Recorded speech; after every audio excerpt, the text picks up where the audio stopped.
Céad bliain ó shin, díreach ar an láthair seo, fógraíodh poblacht na hÉireann.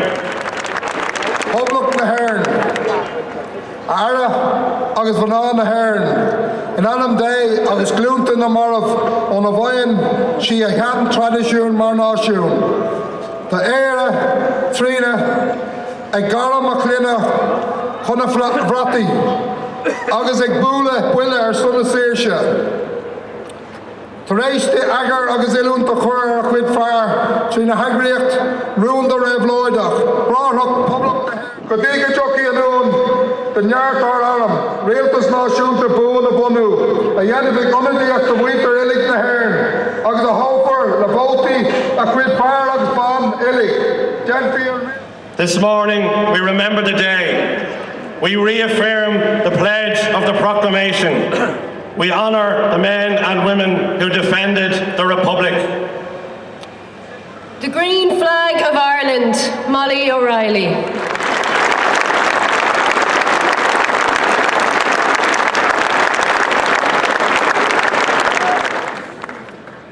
On Sunday, the 16th of April 1916, a young member of the Irish Women Workers' Union, Molly O'Reilly, raised the Green Flag of Ireland over Liberty Hall. The ceremony was presided over by James Connolly, Commandant General of the Irish Citizen Army.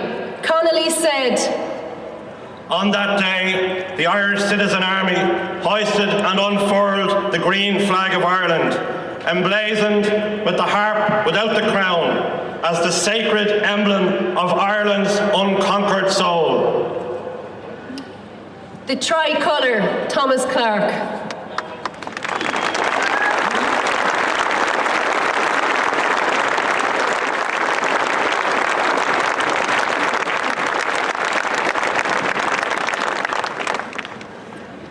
The tricolour of green, white and orange was brought from revolutionary France by young Irelander Tomás Francis Meagher. It recalls Wolfe Tone, uniting all denominations of Irish men and Irish women, and it was the Republican flag of the Fenians. The spirit of Tone and Young Ireland and Fenianism were embodied in the first signatory of the proclamation, Thomas Clark, who said in his last message, "I and my fellow signatories believe we have struck the first successful blow for freedom. The next blow, which we have no doubt Ireland will strike, will win through. In this belief, we die happy." In Ireland was organised in na Fianna Éireann, co-founded in 1909 by Countess Markievicz. Their flag was the sunburst, with its hope of a new dawn for Irish freedom.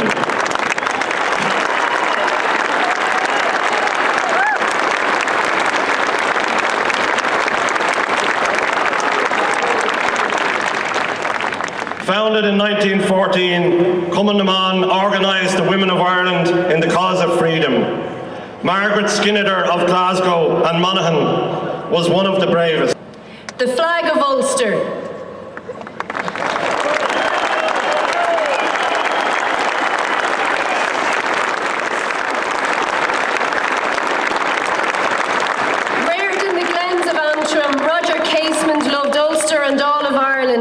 From the Glens, he went to the Congo and the Amazon, and always he upheld the banner of human rights and human freedom. On trial.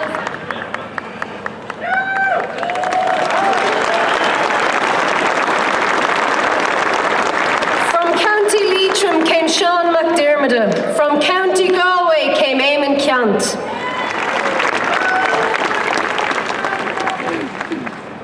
From an old Leinster family, a Dubliner, a poet and intellectual, a mystic and a military strategist, Joseph Plunkett. From County Tipperary in the heart of Munster, Thomas Mac Donncha was a teacher, a writer, a dramatist and poet. He worked in Scoilena with Padraig Pearse and commanded in Jacob's factory in Easter week. Darry Plough.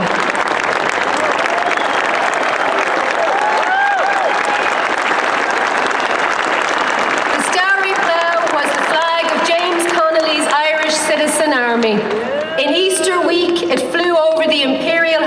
Hotel, now Clery's, where in the 1913 lockout the police had attacked the people on Bloody Sunday. Connolly asked, "We are out for Ireland, for the Irish. But who are the Irish? Not the rat-renting, slum-owning landlord, not the sweating, profit-grinding capitalist, not the sleek and oily lawyer, not the prostitute pressmen, the hired liars of the enemy.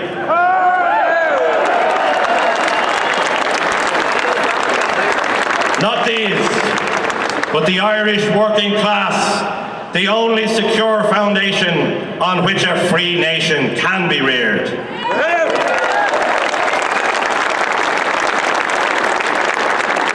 the flag of the Irish Republic.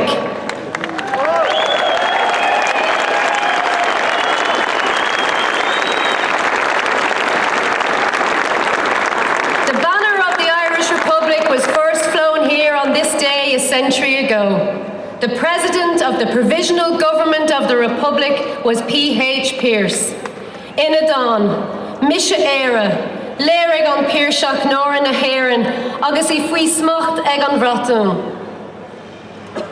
Misha Éire, singe mé ná an chaileach béire, mór ma glór, mé de rud cú chullan cróga, mór ma náire, ma chlán féin de díal am áir. Misha Éire, uigní mé ná an chaileach béire.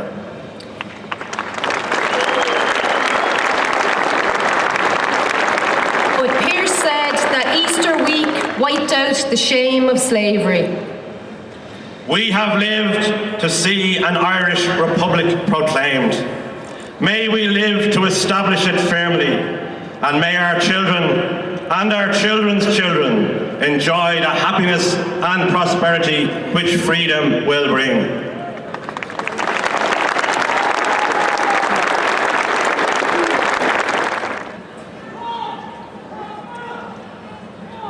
Harja, for Ogra na Poblachta, Leite ag Pádraig Mac Píris.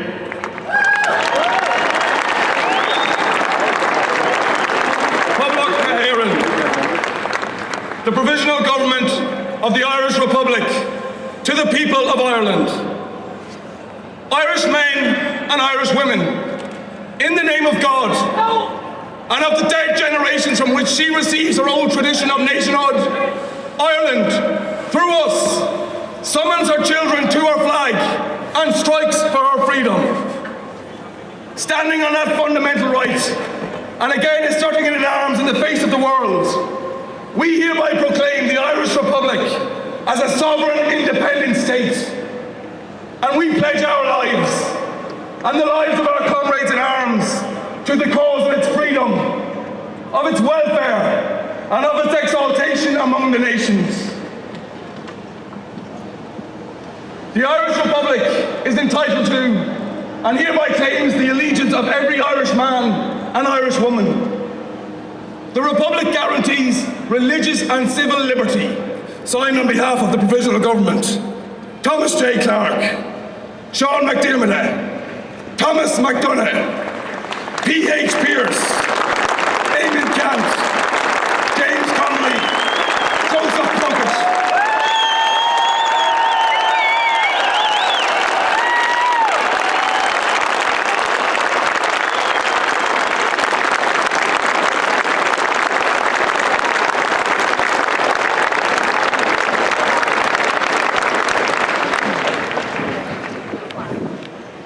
They had to choose whether or not to fight and to make a stand. And in every generation since then, Republicans have made that choice. They have made a stand and they have fought for freedom.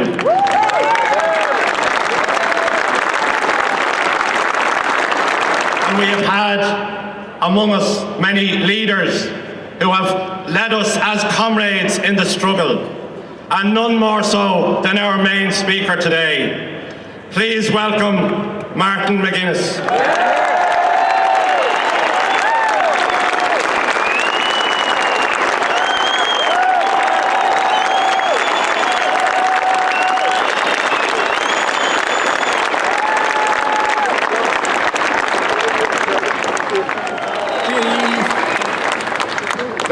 honour to deliver this oration here today at the very place where Padraig Pearse declared the birth of the Irish Republic on this day 100 years ago. On that day, a small group of men and women took on the might of the British Empire and struck a blow for freedom that would reverberate across the globe and down through the generations. We are here 100 years on to honour them for the heroes and the patriots they were, and we make no apology for anyone.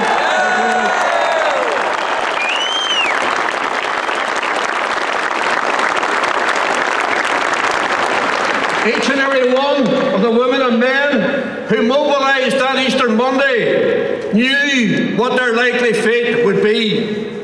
But they stepped forward with a calm courage and determination that even 100 years on is totally awe-inspiring. They were workers, they were thinkers, they were poets, they were teachers, they were patriots and visionaries. They were Republicans and Socialists who saw all around them in the tenement slums of Dublin the deeply destructive effects of British rule. And they decided to act, not in their own self-interest, but in the interests of the Irish people and the future generations. Our pride in them knows no bounds. We salute their audacity. We salute their bravery. We salute their vision of a free, sovereign and independent 32-county Irish Republic.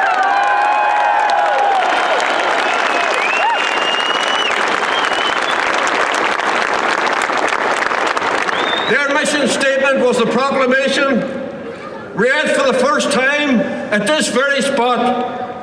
That mission statement was far ahead of its time, offering equality, democracy, and social justice when the world knew very little at that time of these concepts.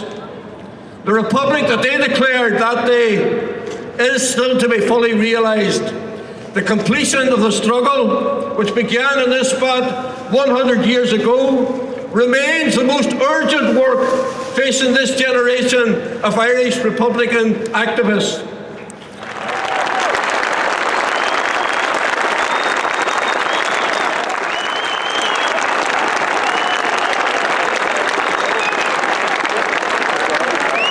If you look about you here today in O'Connell Street, you will see thousands of people.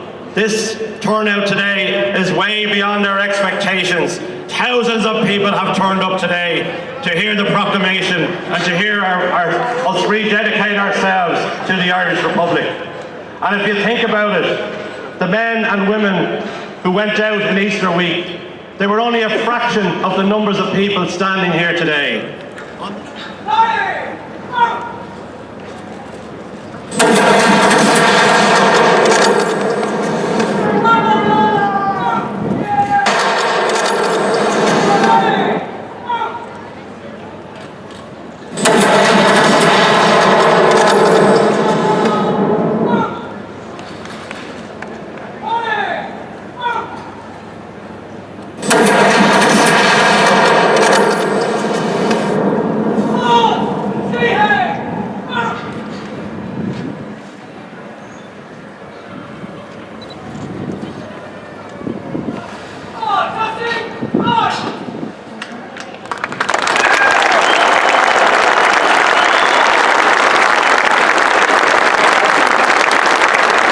That it is, as this is also, the people's celebration, not behind barriers, not with VIPs, but the people of Ireland.